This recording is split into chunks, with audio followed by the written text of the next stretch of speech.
Buenas tardes. En el marco del primer seminario sobre derechos indígenas, territorio y recursos naturales, la Universidad Autónoma de Baja California, a través del Instituto de Investigaciones Culturales Museo y en coordinación con el Cuerpo Académico Indígenas y Globalización, la CDI Delegación Baja California y la Comisión de Derechos Humanos del Noroeste les da la más cordial bienvenida a la conferencia magistral Elementos para un balance a 11 años de la Contrarreforma Indígena Mexicana, que en breve impartirá la maestra Magdalena Gómez de la Universidad Pedagógica Nacional, a quien damos una cordial bienvenida.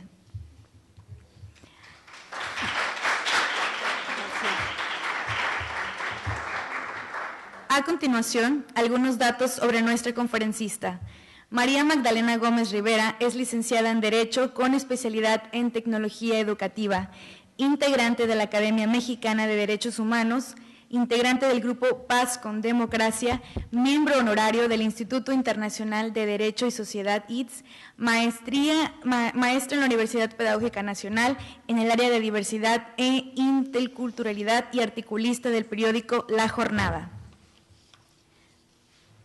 Cuenta con una amplia experiencia en políticas públicas relativas a derechos sociales y pueblos indígenas. Actualmente es académica en la Universidad Pedagógica Nacional en el Cuerpo Académico Diversidad, Ciudadanía y Educación. Es coautora en los textos del Sistema de Educación a Distancia de la UPN en Sociedad Mexicana y Política Educativa 1980-1982. Coautora de 30 libros y autora de 3, todos sobre temas indígenas, así como artículos en diversas revistas. Sin más preámbulos, queda con ustedes la maestra Magdalena Gómez.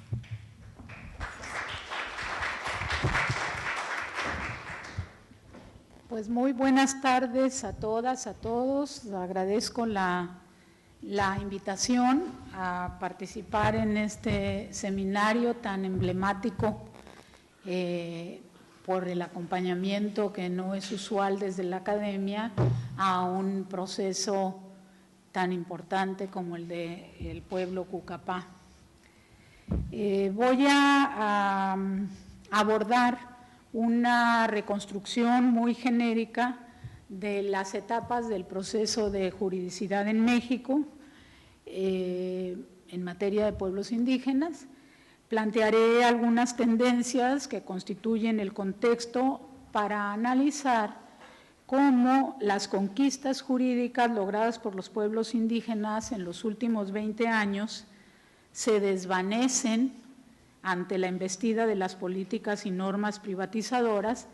destacando la dimensión de los recursos naturales en la Contrarreforma Indígena de 2001, que a mi juicio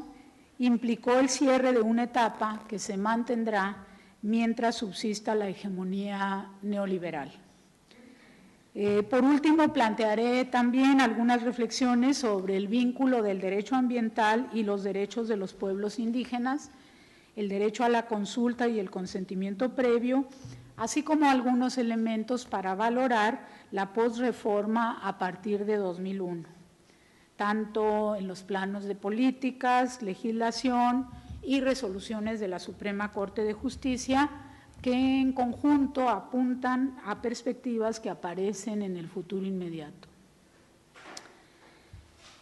En primer lugar, tenemos que en este proceso de juridicidad se ha pasado por diversas etapas, no solo políticas, sino conceptuales.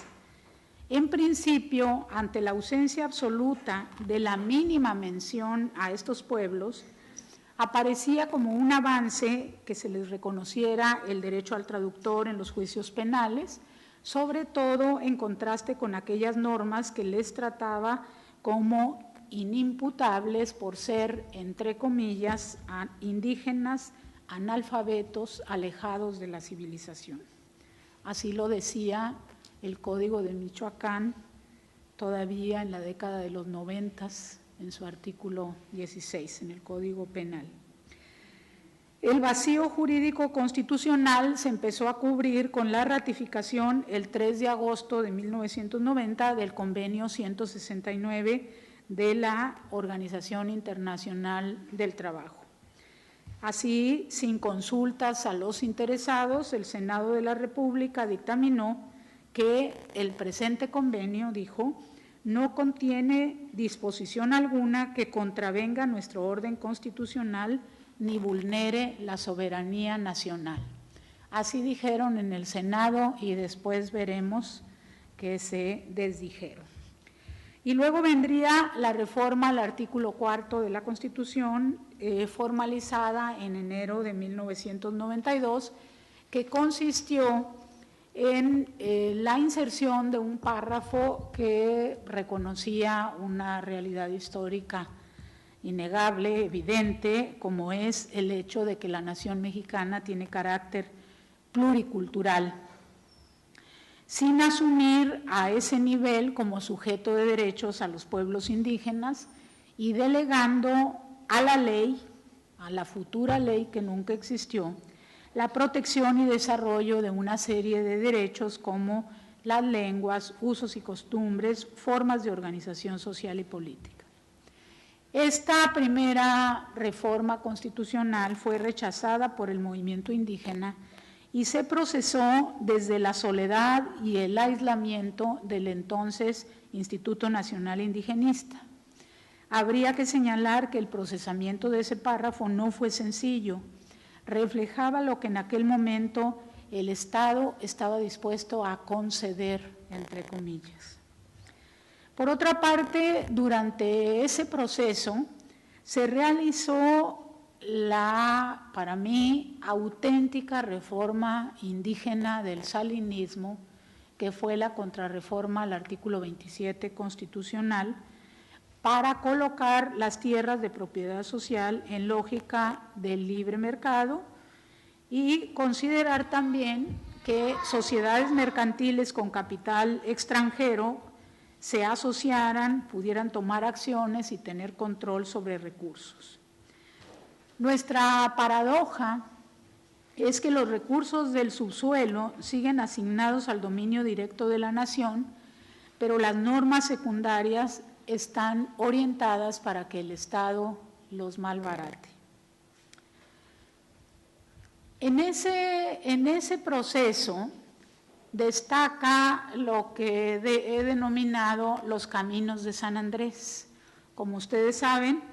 en San Andrés Larráinzar se firmaron unos acuerdos que se les colocó ese nombre por ser el pueblo donde se firmaron, San Andrés Larráinzar, y que se dieron en el marco de la negociación entre el gobierno federal y el Ejército Zapatista de Liberación Nacional, cuyo resultado implicaría que se promoviera y aprobara, era la expectativa, una reforma constitucional sobre la cual se delinearon los contenidos centrales. Hay que señalar que todo este proceso, en ninguna de sus etapas, obedece a la preocupación del Estado por reformarse y dar cabida a los históricamente excluidos. Y justamente ello explica el prolongado y desgastante debate que se dio, sobre todo en esos años, donde si algo quedó claro es que las salidas formales, culturalistas, retóricas, no son aceptadas como moneda de cambio de cara a la autonomía cuyo reconocimiento reclaman los pueblos indígenas. Y quiero señalar que cuando hablamos de autonomía no necesariamente vamos a encontrar a todos los pueblos del país que uno llegue y te digan quiero autonomía, pero si los conoces, si te acercas y ves sus procesos, te das cuenta de lo que practican y demandan es justamente la autonomía. Estos acuerdos además son producto de una negociación inédita porque afortunadamente creo el Ejército Zapatista tomó la decisión de ceder la mesa a los pueblos indígenas